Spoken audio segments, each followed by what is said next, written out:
Saudi Arabia is hosting an extraordinary summit on Saturday, bringing together countries from the Islamic and Arab worlds to discuss the worsening situation in Gaza. Delivering the opening remarks, Saudi Crown Prince Mohammed bin Salman, MBS, called for an immediate cessation of military operations in Gaza and the release of all captives and prisoners.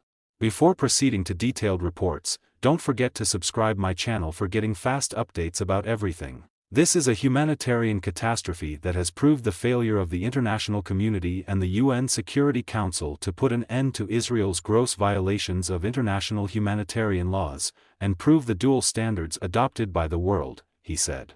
We are certain the only cause for peace is the end of the Israeli occupation and illegal settlements, and restoration of the established rights of the Palestinian people and the establishment of the state on 1967, with East Jerusalem as its capital. MBS added. Palestinian Authority President Mahmoud Abbas highlighted that besides Gaza, Israeli forces' raids in the occupied West Bank have also escalated and called on the United States administration to put an end to Israel's aggression. The occupation, violation and desecration of our holy sites, no military and security solutions are acceptable as they have all failed. We categorically reject any efforts to displace our people from Gaza or the West Bank, Abbas added. Qatar's Emir Sheikh Tamim bin Hamad Al Thani questioned for how long the international community will treat Israel as if it is above international law. The international world remains immune in front of all these scenes. Who could have imagined that hospitals could be publicly shelled in the 21st century? He said.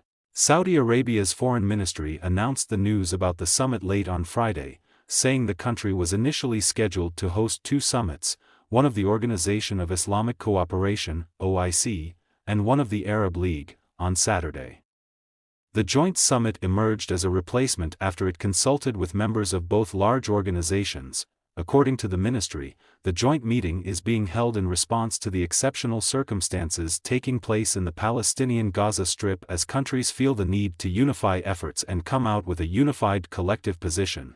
The OIC includes member states from across the Islamic world, including the Palestinian territories and neighbors Egypt and Jordan, Lebanon, Turkey and Iraq. Abdel Fattah el-Sisi, the president of Egypt, emphasized that the policy of collective punishment by killing, siege and forcible transfer are unacceptable. This cannot be interpreted as self-defense and must be stopped immediately, he said, and called for an immediate sustainable ceasefire in Gaza, with Iran repeatedly warning that the scope of war will expand if Israel does not stop its attacks. President Ebrahim Raisi also attended the meeting in Riyadh, marking a first visit by an Iranian president in 11 years. Blind bombardment against Gaza must stop, Raisi said. He also added that Islamic governments should designate the army of the occupying and aggressor regime, Israel, as a terrorist organization. Raisi highlighted that the U.S. is supporting Israel in the UN and vetoes resolutions that prevent the killing of Palestinians. It has paved the way for Israel to kill more, to bombard more and to shell more, he said.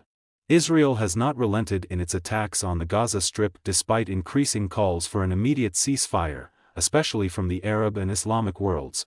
The non-stop airstrikes and ground assaults, which came in response to the October 7 attack by Hamas which killed 1,200 Israelis, have killed at least 11,000 Palestinians, mostly civilians. Israel has significantly ramped up its attacks on hospitals in recent days, and the United Nations has said the lives of 1 million children in Gaza are hanging on by a thread. The Arab League consists of 22 countries, including Syria, which was earlier this year accepted back after Arab leaders restarted talks with President Bashar al-Assad following a decade of civil war in the country. The bloc's Assistant Secretary General, Hossam Zaki, said this week the organization aims to demonstrate how the Arabs will move on the international scene to stop the aggression, support Palestine and its people, condemn the Israeli occupation, and hold it accountable for its crimes.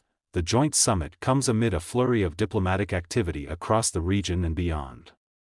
Saudi Arabia had hosted an African-Saudi summit in Riyadh on Friday, where MBS called for an end to the war. Leaders of Russia, Iran, Turkey and Pakistan convened in Kazakhstan's capital Astana on Thursday for talks that included the situation in Gaza.